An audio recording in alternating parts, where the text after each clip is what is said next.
darkest corners of true crime, there are stories so horrifying that they seem almost unreal. Stories where the line between predator and protector becomes blurred, and where society is forced to reckon with the terrifying truth that monsters sometimes wear uniforms. Mikhail Popkov, a man who spent much of his life in the Russian police force, is one of these terrifying figures. Known as the Werewolf Killer in Russia, Popkov's story is one of chilling brutality, deception, and systemic failure.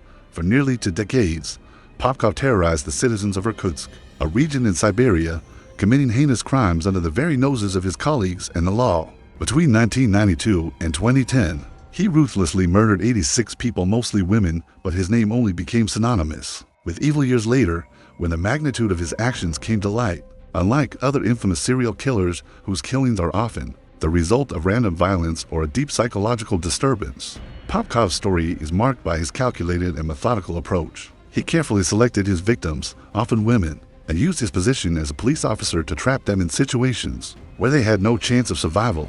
His profession, the very institution meant to uphold justice, became the mask behind which he hid his monstrous identity. But what drove Popkov to commit such brutal crimes? What motivated a police officer, someone who was trusted by society to protect and serve, to take the lives of 86 innocent people?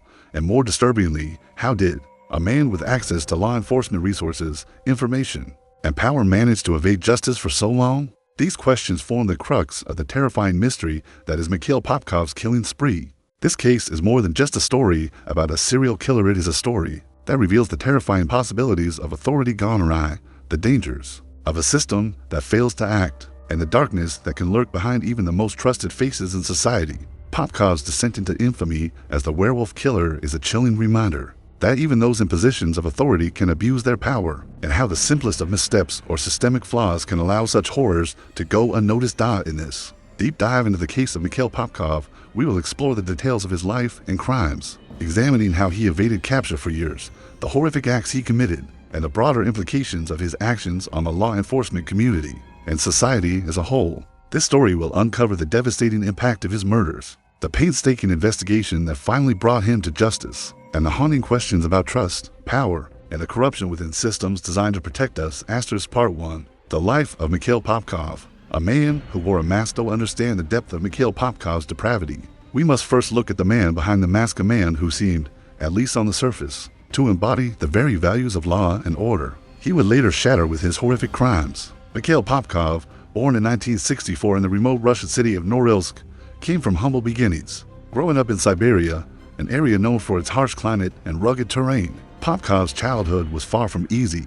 But this environment did not deter him. Instead, it seemed to fuel his ambition and desire for power, especially in a country where, during the final years of the Soviet Union, opportunities for personal advancement were scarce but highly valued. Mikhail was the son of working-class parents, and his early life was marked by poverty and a sense of isolation, a common theme among young men in Soviet Russia during the late 20th century. While many in his generation struggled to find a sense of purpose, Popkov harbored a deep desire to break free from his humble roots and find stability and respect in a system that seemed to demand conformity, in a society where political loyalty and obedience were the currency of survival.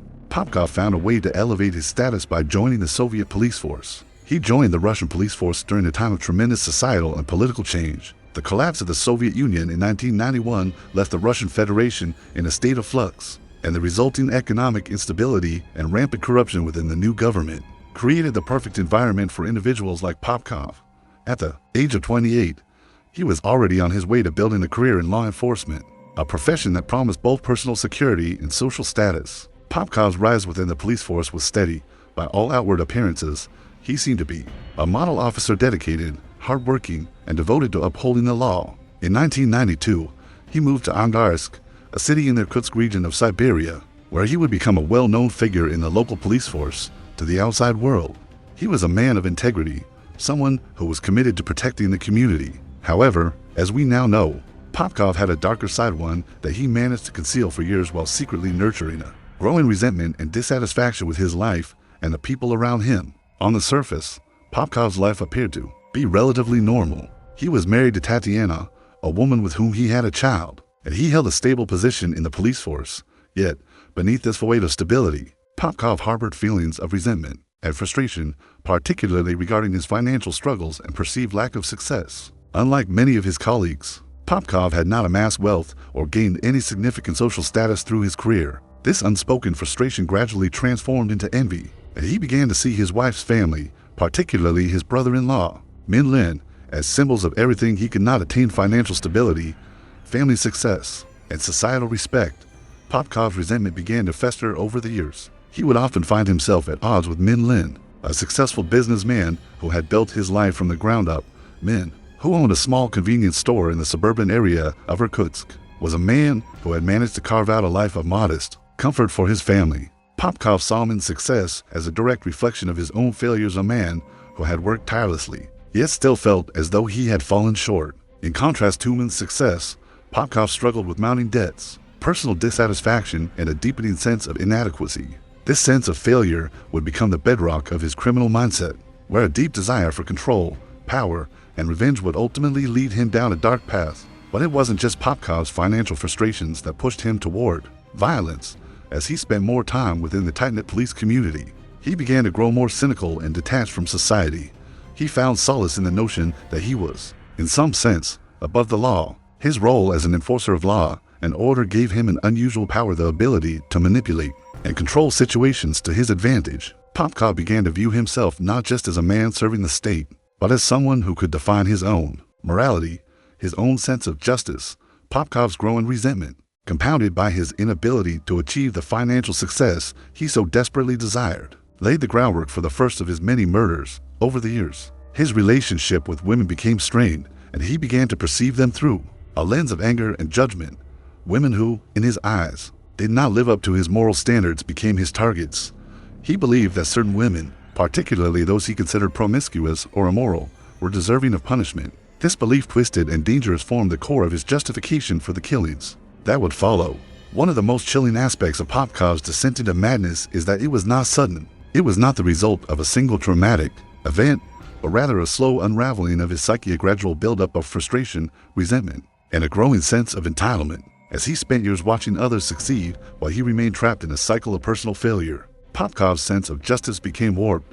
The line between right and wrong blurred, and he began to see himself as the agent of punishment, a man who could take control of the lives of those who, in his mind, had wronged him or failed to live up to his standards. Popkov's transformation from a police officer to a serial killer was not just a result of personal anger, it was also a reflection of the systemic failures within the law enforcement community. As a member of the police force, Popkov had access to sensitive information, resources, and the ability to move around with relative impunity.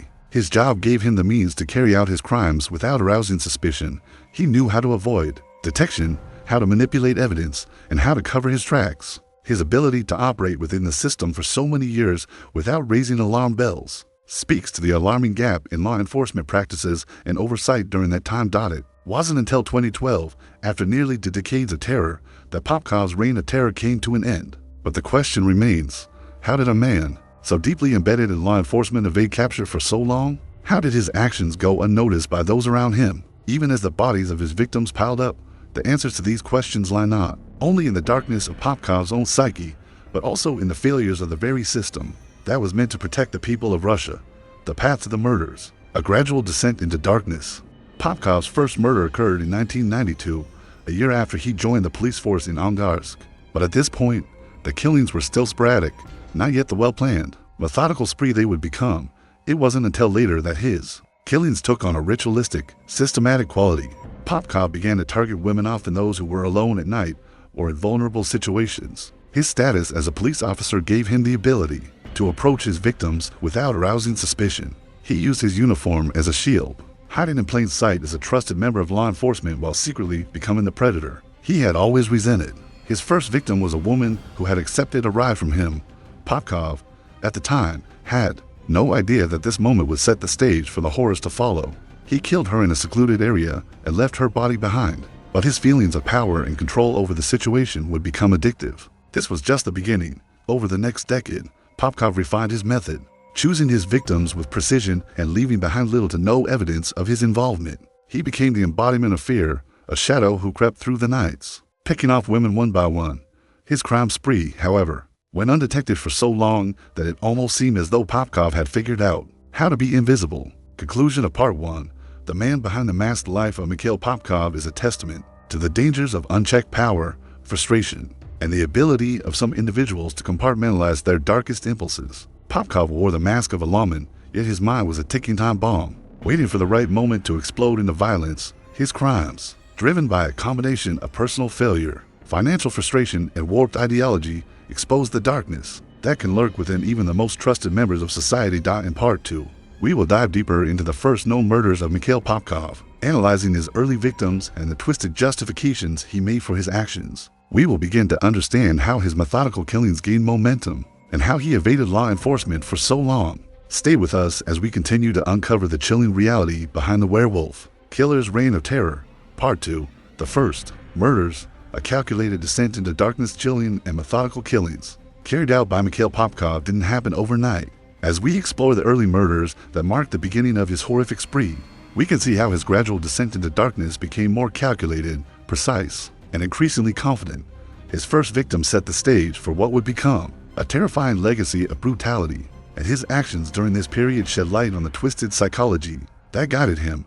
Popkov's first murder, which took place in 1992, was not an impulsive act of rage. It was a calculated decision born out of a deepening frustration with his own life. He had recently moved to Angarsk to take up a job with the local police force, and he had quickly ingrained himself into the fabric of the community.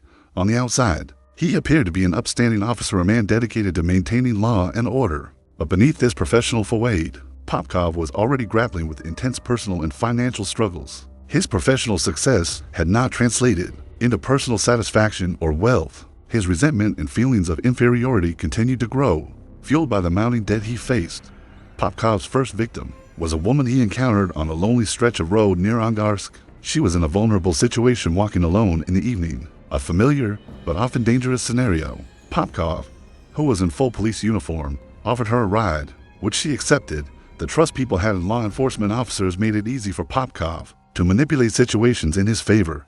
As he drove the woman to a secluded area, he would later claim that he acted on impulse. However, the reality of his actions suggests a far more deliberate plan. A man who had been weighing the decision for some time. Once they were in the isolated area, Popkov attacked her, overpowering her. In the darkness, he killed her swiftly and efficiently, an early sign of the methodical killer he would become. He left the body in a location where it would be discovered soon after, but he was careful to avoid leaving any trace of his presence. He knew how to cover his tracks. His profession had given him an intimate understanding of forensic investigation and police procedures. For Popkov, this was a game. He believed he could outsmart those who were supposed to protect society, and this early murder was the beginning of what would become a chilling pattern of violence. After his first kill, Popkov did not immediately stop. His desire for control, revenge, and power grew with each crime. By 1993, just 1 year after the first murder, he had already started to target other women. These victims were often vulnerable, working late at night, walking alone, or engaging in activities that made them easy prey for Popkov's methodical approach. The lack of any immediate connection between his victims made his crimes difficult to link, especially at first. No one could understand that the seemingly upstanding officer in the community was the one committing these heinous acts. Popkov's second murder in 1993 mirrored the pattern he had established. This victim, too, was approached while walking alone, and once again, Popkov used his police status to gain her trust. The victim's body was left in an area that was remote but not entirely isolated. As Popkov became more confident in his ability to avoid detection, he was still careful not to leave any forensic evidence behind. But the brutality of his crimes began to escalate. What had once been a crime of opportunity was now becoming a ritualistic act. Each murder designed to reinforce his twisted sense of power and control. The psychopathy behind the murders. As Popkov continued to commit his grisly acts, the question arose: what motivated him to kill?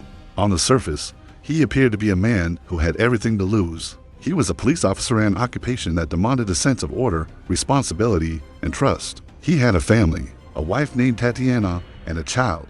His life, at least on the surface, was relatively stable. Yet his sense of personal failure, combined with his growing resentment toward others, drove him to seek an outlet for his frustration in the most violent and horrific way possible. Popkov's desire for control, coupled with his feelings of inadequacy and jealousy, seemed to play a crucial role in his evolution as a serial killer. He had difficulty coping with his perceived failures and could not tolerate the success of others. His first murders were not just a way to gain power over his victims. They were a way for him to assert his dominance over a world he felt had wronged him. He began to see women, particularly those who were out late at night, as symbols of vulnerability and moral weakness. In his mind, these women were deserving of punishment, even if their crime was simply being in a situation he could exploit. It is essential to note that Popkov's killings were not random. He specifically targeted women who fit into a category he believed were morally corrupt, women who worked as prostitutes, or those who had been involved in activities Popkov deemed inappropriate, were often selected as victims. His rationale for targeting these women was rooted in his belief that he was cleansing the world of people who, in his twisted view, were contributing to the moral decay of society. Popkov's motivations reflected a deep-seated anger toward women, who challenged his notions of propriety and a general sense of entitlement and superiority that clouded his judgment.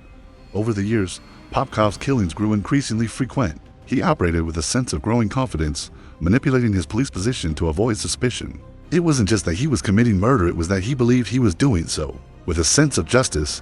His murders were not fueled by sexual desire, but by a need for power, control, and the thrill of evading the very system he worked for. With each life he took, Popkov cemented his belief that he was untouchable, a man above reproach. Even as his crimes piled up, the toll of his crimes, the victims left behind in 1994. Popkov had already murdered several women. As the body count grew, the community began to feel the weight of the terror that was silently creeping through the region. The women Popkov targeted were often low-income, marginalized individuals, whose deaths were, in his mind, almost insignificant. They were women who, in his warped perspective, had little value to society, making them the perfect targets for his violent retribution. However, the loss of each victim affected someone. Families, friends, and colleagues were left grieving, unsure of the causes behind the tragedies. As the police conducted their investigations, many of the victims' families were left to wonder why the authorities had been so slow to catch the killer. The police had no leads, no clear suspect, and no pattern that could easily explain the murders. The victims were all women, but they came from different walks of life, making it difficult for investigators to see any immediate connection between them. Popkov was able to blend into his community as an officer of the law, someone who was trusted and respected, and he took full advantage of the trust people placed in him. As time passed, Popkov's spree continued unabated. His ability to avoid detection gave him a chilling sense of invincibility. He was no longer the quiet, withdrawn officer he had once been. He had transformed into something much darker, a man who had internalized his need for power and dominance, believing that only through violence could he truly be in control. Popkov's evolution from a frustrated, resentful man to a serial killer was gradual, but it was marked by moments of extreme brutality and chilling precision. His murders were not crimes of passion, but cold, calculated acts of violence, each one serving as a reminder of the power he had over life and death. And as the years passed, his thirst for violence grew ever stronger. Conclusion of Part 2.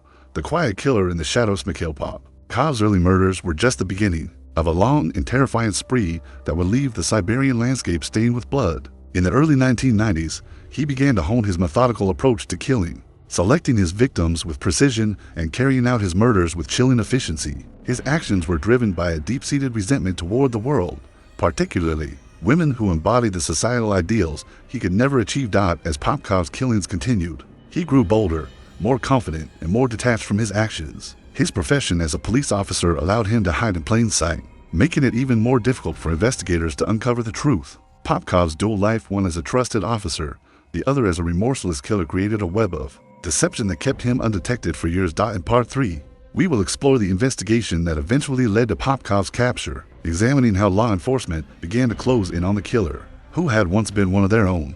We will also delve into the psychological motivations behind his crimes and the deep-seated anger that drove him to commit such atrocities. Stay tuned as we continue to unravel the story of Mikhail Popkov, the Werewolf Killer, and the investigation that brought him to justice. Part 3, the investigation, unraveling the chilling web of a killer. As the body count continued to rise, Mikhail Popkov's reign of terror remained shrouded in darkness, his identity carefully concealed. His killings were brutal, methodical, and executed with cold precision, yet they initially evaded the grasp of law enforcement. The investigation into the gruesome murders of at least 86 victims, the vast majority of them women, was complicated by the seemingly random nature of the crimes and the lack of a clear pattern. Despite his meticulous planning, Popkov's arrogance would eventually betray him, leading to his capture. The search begins. A city in panic. The first few years of the investigation were chaotic. As the body count grew, so did the sense of fear and helplessness within the cities of Siberia, particularly Angarsk,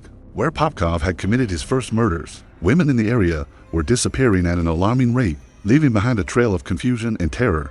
The victims' ages varied, but they all shared a similar fate: brutalized, murdered, and disposed of with apparent disregard for life. There were no obvious links between the victims, no connections to one another beyond their gender and the horrific way in which they had been killed.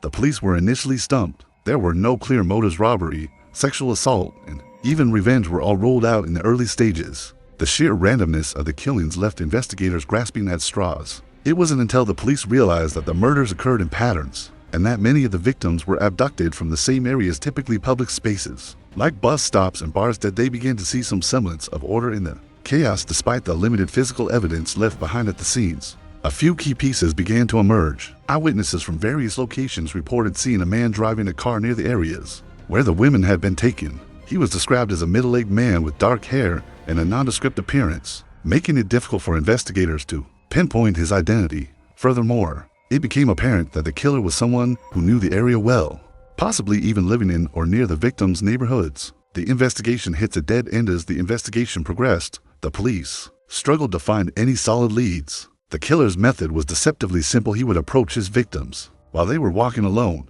offer them a ride, and then overpower them. He would take them to secluded areas where he would assault and kill them before disposing of the bodies in the woods. His modus operandi was consistent, yet the lack of forensic evidence made it incredibly difficult for law enforcement to track him down. The absence of signs of forced entry and the fact that many of the victims were abducted in broad daylight made the case even more baffling. Popkov's careful planning and meticulousness in choosing his victims appeared to be key in evading detection for so long. For years, the case was a cold one, filled with dead ends. Investigators faced mounting pressure from the public, who were desperate for answers, but every clue seemed to lead them nowhere.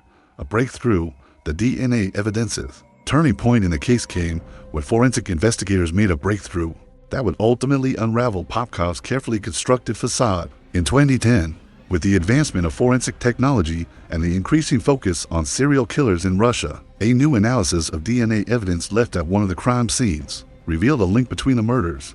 Investigators found semen samples on several of the victims that were not related to the local population. This piece of evidence was pivotal in uncovering the killer's identity. With a focus on the evidence, the investigators began to expand their search and analyze DNA samples more rigorously. It was through this process that a match was made with a local police officer, Mikhail Popkov. Popkov was not an obvious suspect. He was a member of the local police force, a well-respected officer, and a man with no apparent criminal history. He had been employed by the Angarsk police for years and had even received praise for his dedication to his work. Popkov had spent much of his career enforcing the law and protecting the people of his community. He had a wife and a daughter and was seen by many as an upstanding citizen. However, the match between Popkov's DNA and the evidence found at the crime scenes was undeniable. Investigators, shocked by the discovery, turned their attention to him. They began a thorough background check on Popkov, looking for any connections that could explain his gruesome crimes. The deception, Popkov's life as a killer, it soon became clear that Mikhail Popkov had been hiding in plain sight. He was living a double life. On the surface, he was a respected officer of the law, but in secret, he was a sadistic serial killer. His access to police resources, particularly patrol cars and weapons, gave him the means to carry out his crimes with ease. Popkov was no stranger to the area and knew exactly how to avoid detection. His knowledge of police procedures allowed him to operate under the radar for years, making him one of the most elusive serial killers in Russia. Popkov's victims were chosen at random, but his method was the same each time. He would wait until the victim was isolated, offer them a ride, and then overpower them. After the assault, Popkov would kill them, sometimes by suffocation, other times with a blunt force object.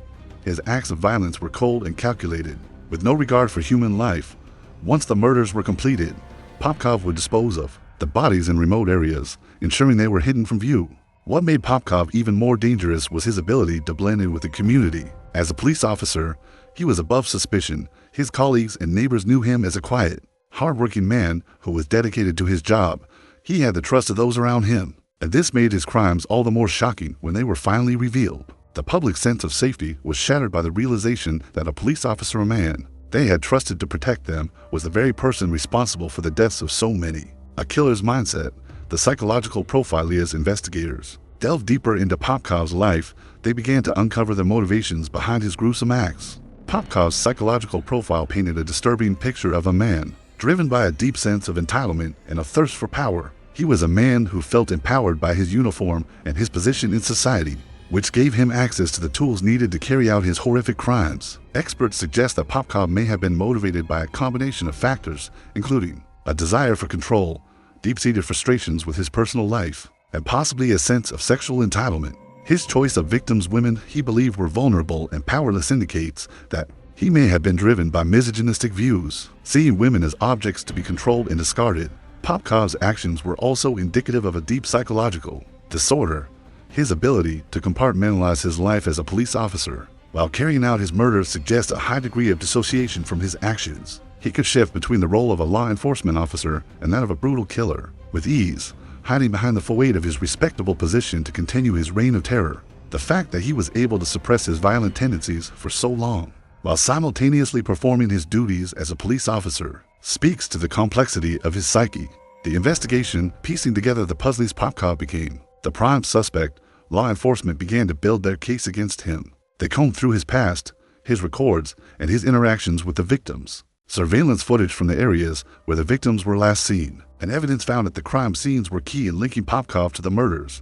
Once the DNA match was made, investigators focused their attention on the timeline of his crimes and began to uncover a disturbing pattern. Popkov's meticulous nature became apparent as detectives pieced together his movements during the time of the killings. His ability to navigate through the city without raising suspicion was a testament to his knowledge of law enforcement tactics and the city's layout. He had been able to evade capture for years, carefully planning each murder, ensuring that the evidence left behind was minimal. Even when Popkov's DNA was discovered at the scene, it took years before it was matched to his profile. Due to the limited resources available at the time. In the end, the evidence against Mikhail Popkov was overwhelming. His DNA matched the evidence at the crime scenes, and his behavior during the investigation raised further suspicions. He was arrested and charged with the murders, and his trial would go on to reveal the shocking details of his double life. Conclusion of Part 3, The Path to Justice. Mikhail Popkov's capture marked the end of a long and harrowing investigation, but it also raised important questions about the nature of law enforcement, the failures in the system, and the ability of a man to live a double life for so long. His identity as the Werewolf Killer, one of Russia's most notorious serial killers, was now public knowledge, and his case was one of the most shocking in Russian history. As the investigation continued to unfold, it became clear that Popkov's ability to hide in plain sight had allowed him to commit his brutal crimes for nearly 2 decades. The psychological profile of Popkov, coupled with the disturbing details of his crimes, revealed the true depths of his depravity. But while justice was eventually served, the scars left by his crimes remain. Part 4, The Trial and Aftermath. The Werewolf Killer's fate. Mikhail Popkov's capture was just the beginning of the legal journey that would eventually reveal the full extent of his heinous actions. As one of the most notorious serial killers in Russian history, the trial of Popkov attracted widespread attention both within Russia and internationally. The dark truths about his double life, his terrifying killing spree, and the psychological profile behind his actions were all laid bare in the courtroom. But while the trial brought justice for the victims and their families, it also raised complex questions about the flaws in the justice system and the disturbing reality of how a trusted police officer could turn into one of the most vicious killers the world has ever seen. The legal proceedings, a national spotlight on the trial. Once Mikhail Popkov was arrested and charged with the murders, his trial began in 2015, attracting widespread media coverage due to the scale of his crimes and the shock of his dual identity as both a law enforcement officer and a brutal murderer. The case would unravel many layers of deceit and reveal just how carefully Popkov had managed to hide his crimes for so many years. The prosecution's case against Popkov was built around irrefutable forensic evidence. His DNA, found at numerous crime scenes, tied him directly to the murders. Additionally, surveillance footage, witnesses' testimonies, and Popkov's own inconsistent statements and behavior during the investigation further sealed his fate. Throughout the trial, the prosecution painted a picture of a man driven by financial frustration, a sense of entitlement, and a disturbing desire for control over women. They argued that Popkov's career as a police officer had given him both the tools and the access to commit his crimes without fear of being caught. His position in the law enforcement community allowed him to operate freely, placing himself above suspicion while secretly destroying lives.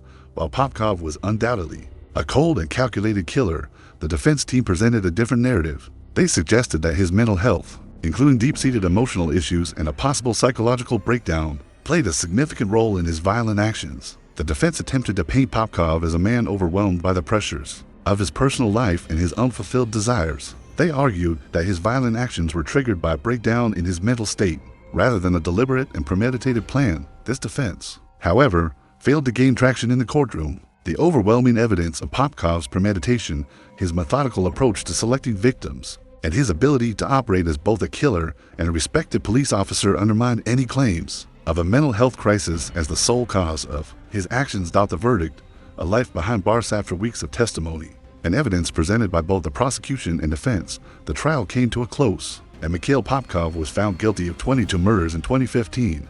But this was just the tip of the iceberg. After his conviction, police continued to investigate his past, linking him to many more murders, and the total number of his victims eventually rose to 86. The sheer number of victims he claimed was staggering, making Popkov one of the deadliest serial killers in history. His life sentence was a form of justice for the victims and their families, but it did little to undo the damage that he had caused. In court, Popkov's demeanor remained chillingly detached, as if he viewed the entire trial as a mere formality. He showed no remorse, and when asked about his actions, his responses were devoid of emotion, further cementing his image as a man who had been hiding his depravity behind the guise of a police officer for decades. The court's decision to sentence him to life without the possibility of parole was seen as a necessary step to ensure that he would never again be able to harm another person. The impact of Popkov's crimes on Russian society. Mikhail Popkov's arrest and trial were pivotal moments for Russia, particularly in terms of the country's perception of law enforcement and the justice system.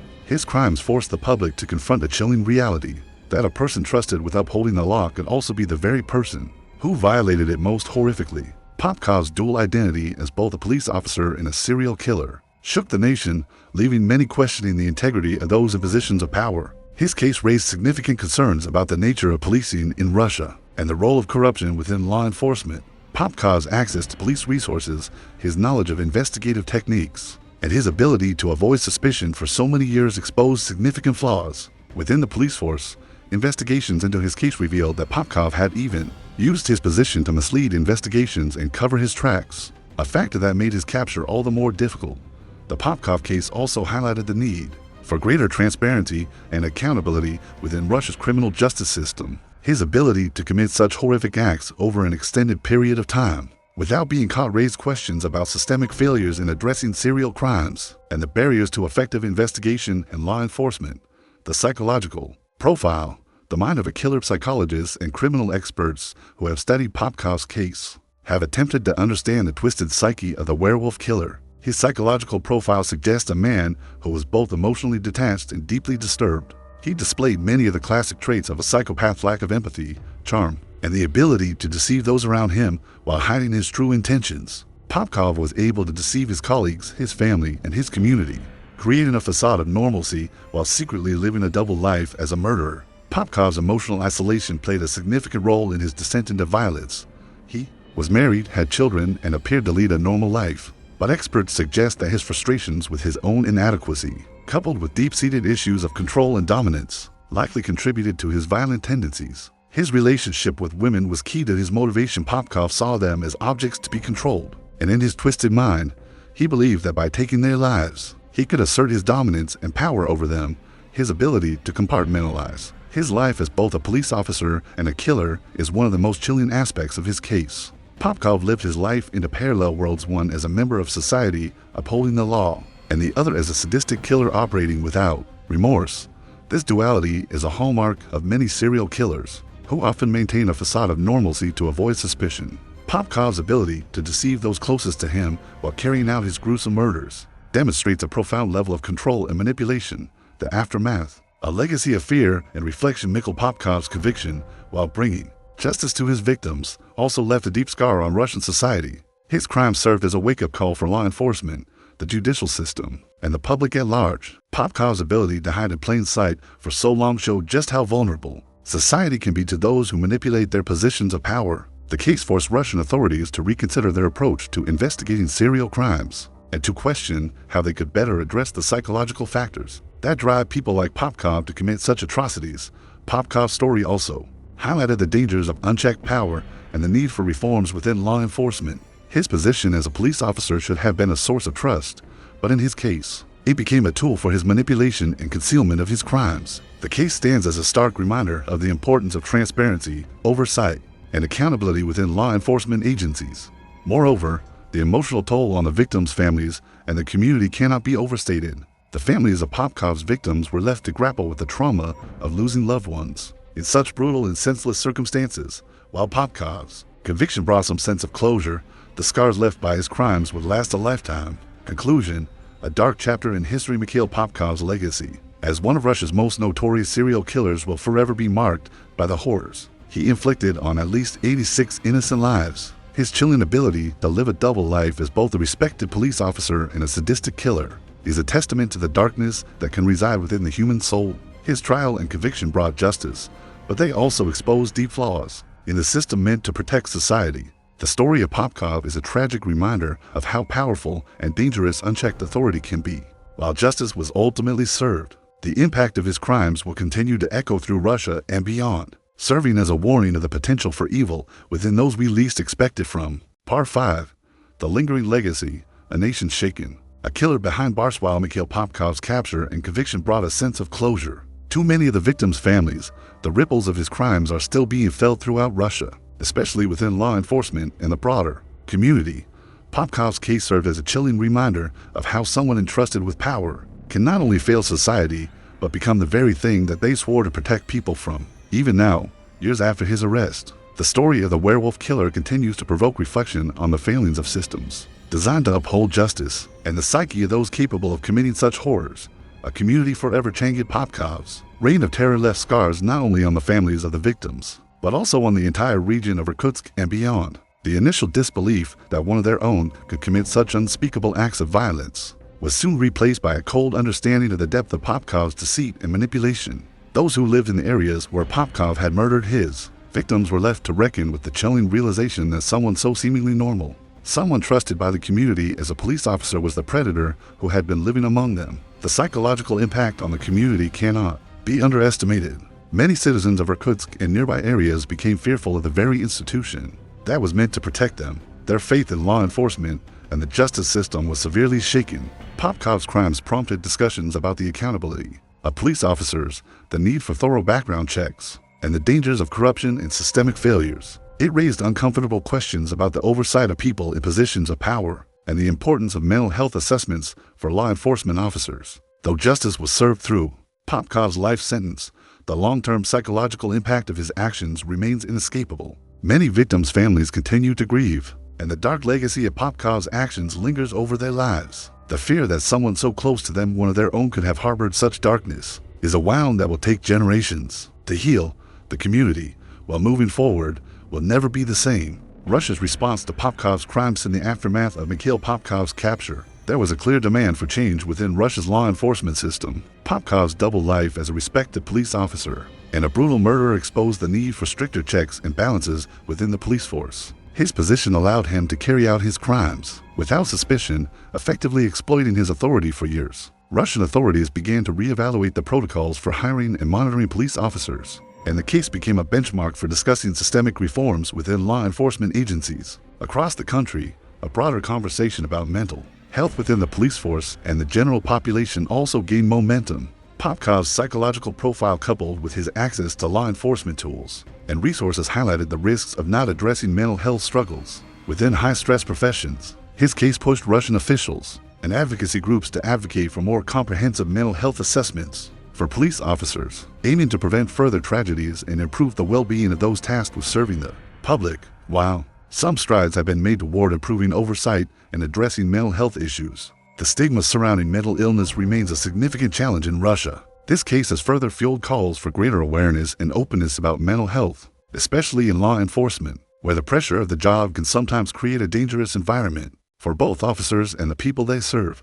The continued search for closure continues for the families of the victims. Although Mikhail Popkov was convicted and sentenced to life in prison without parole, the emotional and psychological wounds left by his actions are far from healed. For the families affected by Popkov's crimes, justice can never truly replace the lives of their loved ones. They continue to live with the grief, trauma, and unanswered questions about the life their family members could have had if not for Popkov's evil. However, as time passes, some victims' families have found solace in knowing that Popkov is behind bars, ensuring that no more lives will be lost due to his actions. The case has also provided a platform for many survivors and families to raise awareness about the dangers of serial crimes, urging society to be more vigilant and proactive in identifying red flags and preventing similar tragedies from occurring. In the future, the global impact, a cautionary tale. Mikhail Popkov's case has not only had an impact on Russia, but also caught the attention of the global community. As one of the most notorious serial killers in modern history, Popkov's story has become a cautionary tale about the dangers of allowing powerful individuals to operate unchecked, particularly within law enforcement. His ability to evade detection for so many years while serving as a police officer has sparked debates about police corruption and the vulnerability of communities to those in power who abuse their positions. The case has also contributed to a larger conversation about the psychology of serial killers and the complexities of law enforcement's role in preventing such crimes. Popkov's manipulation of his position within the police force, his careful planning of each murder, and his ability to deceive his colleagues for so long have raised questions about how society can better equip law enforcement to prevent future crimes. International experts have pointed to Popkov's case as a textbook example of how law enforcement agencies must balance trust and vigilance, ensuring that individuals in positions of power do not exploit that power for nefarious purposes. Conclusion of Part 5, A Legacy of Evil. What a call for change. Mikhail Popkov's arrest, trial, and life sentence brought justice to the families of his victims, but his story also serves as a stark reminder of the potential for evil within even the most trusted individuals. His case continues to reverberate through Russian society, raising important questions about law enforcement, mental health, and the need for systemic reforms. The chilling legacy of the werewolf killer is one of deception, violence, and manipulation, leaving a permanent mark on those affected by his actions. Though Popkov is behind bars, the impact of his crimes continues to shape Russian society and the broader discussion on crime prevention and law enforcement oversight. His case forces us to confront uncomfortable truths about the potential for corruption and abuse of power within the very institutions that are meant to protect us. In the wake of Popkov's horrific actions, there is hope that his story will lead to change that can help prevent future tragedies and give voice to the victims whose lives were lost to his brutality. Mikhail Popkov's case serves as a powerful reminder of the importance of vigilance, accountability, and the need for reform within our systems of power. The stories of his victims and the brave survivors show us that there is always a path toward justice, but it takes collective action, awareness, and courage. We want to hear your thoughts on this chilling case. How can society better address issues of law enforcement accountability and mental health within high-stress professions? What lessons can we learn from Mikhail Popkov's crimes to help prevent future tragedies? Share your thoughts in the comments below. If you've been moved by this story, please like, share, and subscribe to Room 57. Your support helps us bring awareness to critical issues surrounding crime, justice, and reform. Don't forget to hit the notification bell so you never miss an update on this case and other important topics that shape our world. Let's continue this conversation and work together to create a safer, more just society for all. Thank you for watching.